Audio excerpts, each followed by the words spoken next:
தாவேகா அவர்களுடைய பெரும்பாலான கொள்கைகள் திமுக என்ன சொல்லுதோ அதுதான் ரிப்ளிகா. எஸ்ஐஆர் பற்றி நேற்று கேட்டால் அவர் சொல்கிறார் அருண்ராஜ், ஜனநாயக படுகொலை, மூணாவது மொழி கற்றுக்கூடாது, நீட்டை ஒழிப்போன்றது. இன்றைக்கி நீ வாட்டில் நீ ஒழிச்சு நீ தான் அரசியல் பண்ணிட்டு போயினாரு. 635 பேர் கவர்மெண்ட் ஸ்டூடெண்ட்டை நீட்டை எழுதி பாஸ் பண்ணுறாங்க. எஸ்ஐஆர்னா முதல்ல என்ன, இதில் என்ன சொல்கிறாங்கன்னா சிஏஏ ரேஞ்சுக்கு சொல்கிறாங்க. ஏதாவது பண்ணால் தானே அரசியல் பண்ண முடியும். இவர்கள் சொல்கிறபடி பீகாரில் எத்தனை அகதிகளை கொண்டு போய் போட்டு வச்சுக்கிறாங்க.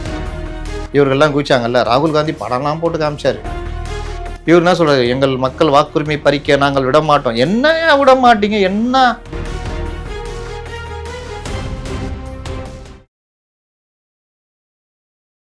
இன்றைய நேர்காணலில் நம்மோடு இணைந்திருக்கிறார் மூத்த ஊடகவியலாளர் முத்தலிஃப். வணக்கம் சார். வணக்கம்.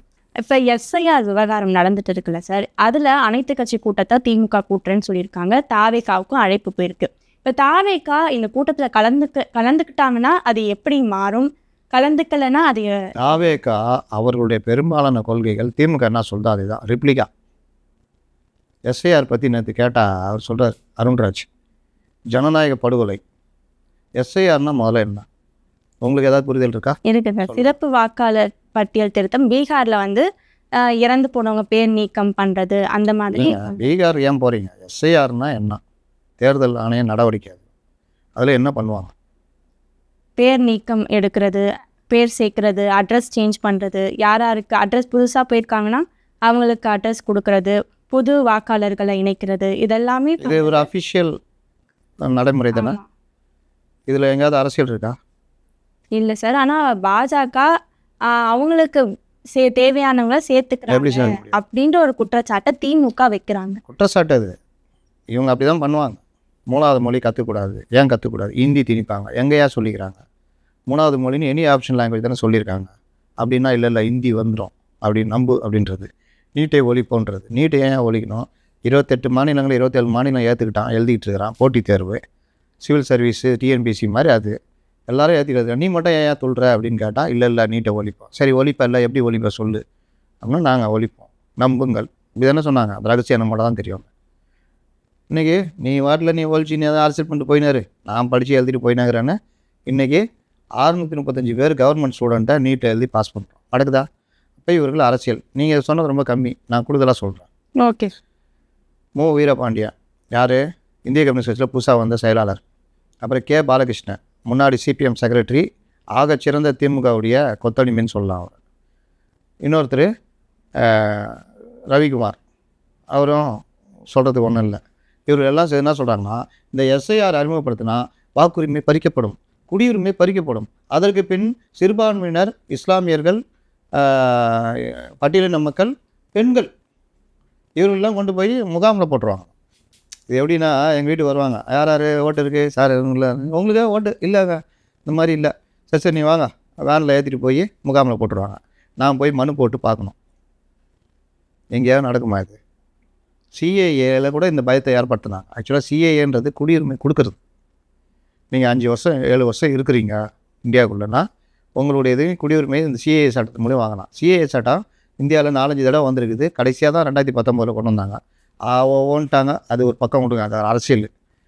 இதில் என்ன சொல்கிறாங்கன்னா, சிஏஏ ரேஞ்சுக்கு சொல்கிறாங்க. அதாவது அகதிகள் இருக்காங்கல்ல, நாட்டுக்குள்ளேயே அகதிகள் ஆகிடுவாங்க, அகதிகள் முகாமில் கொண்டு போய் போட்டுருவாங்க.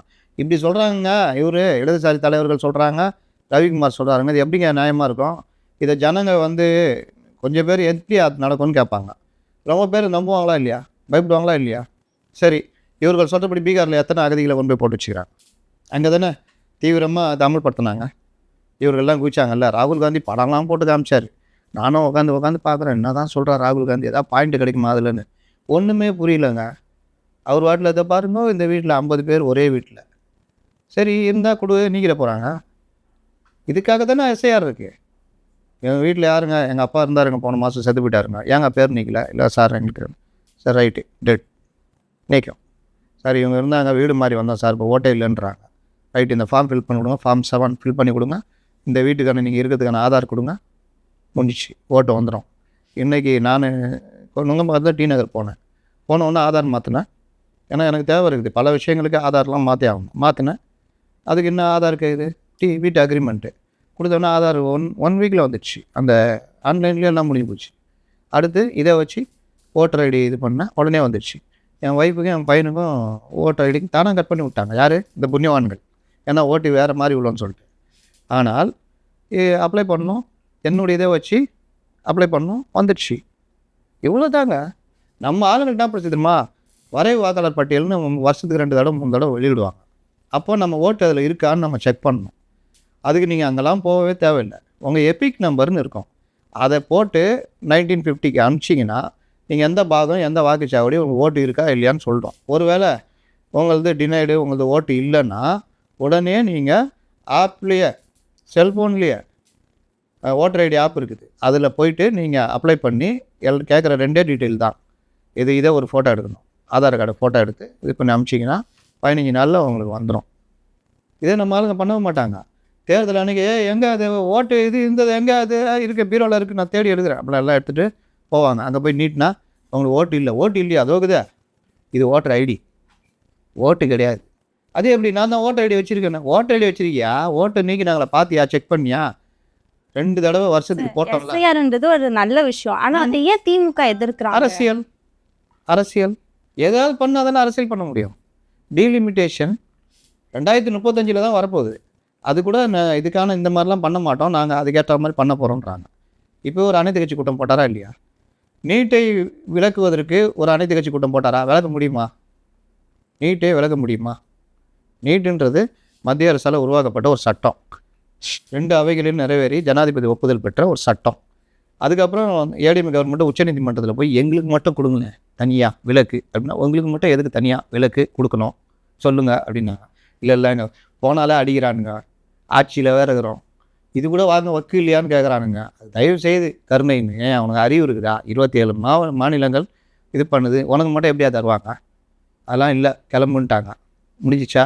உச்சநீதிமன்றம் உத்தரவு போட பிறகு மாற்று உண்டா? அப்போ மாற்றணும், புதுசாக நீட்டை கொண்டு வரணும். என்ன பண்ணணும்? இன்னொரு கவர்மெண்ட் வந்து உட்காரணும், அந்த கவர்மெண்ட்டு ஒத்துக்கணும். மற்ற அந்த எம்பிக்கள் எல்லாம் ஒத்துக்கிட்டு பாவையா தமிழ்நாடு அவங்களுக்கு மட்டும் விலக்கக்கூடியான்னு சொல்லணும். இதெல்லாம் நடக்குமா? ஆனால் இவங்க என்ன சொல்கிறாங்க?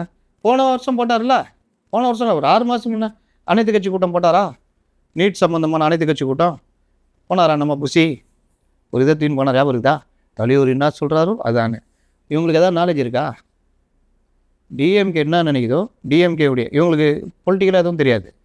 தீர்மானம் என்ன பண்ணுறது? அவன் நிறைவேற்ற தீர்மானம் எடுப்பா, எல்லாத்தையும் மேலே கற்று கீழே போடு, கீழே கற்று மேலே போடு, போடு தீர்மானம்.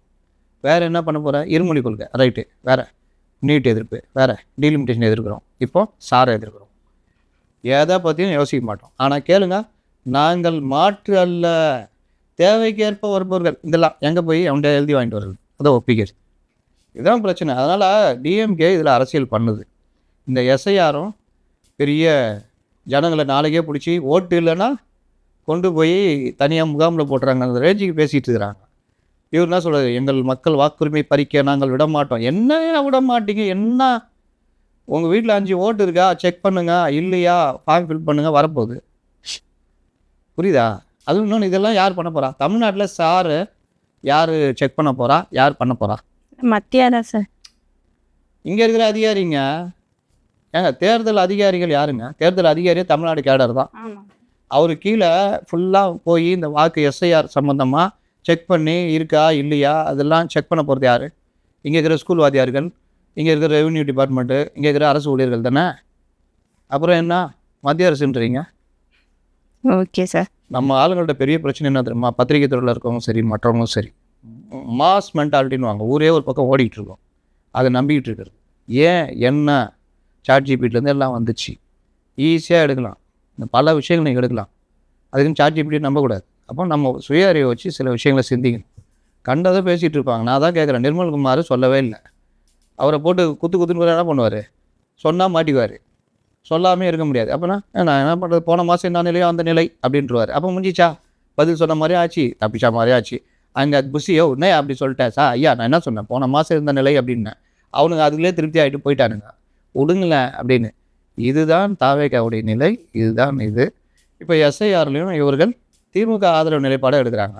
இப்போ தாவேக்கா அங்கே போனால் இதே மாதிரி ஃபைல் எடுத்துன்னு போவார் புஷி, ஒரு பக்கத்தை அவரே படிப்பார், நாங்கள் ஒத்துக்கொள்ள மாட்டோம் அப்படின்வார். அவ்வளோதான். வெளியில் வந்து மைக்கு போட்டு ஏன் எதிர்க்கிறீங்க, என்ன காரணம் சொல்லுங்களா சொல்லுவாரா? சொல்ல மாட்டேன். சமகால அரசியலை பற்றின ஒரு தெளிவான விளக்கம் கொடுத்ததுக்கு நன்றி சார்.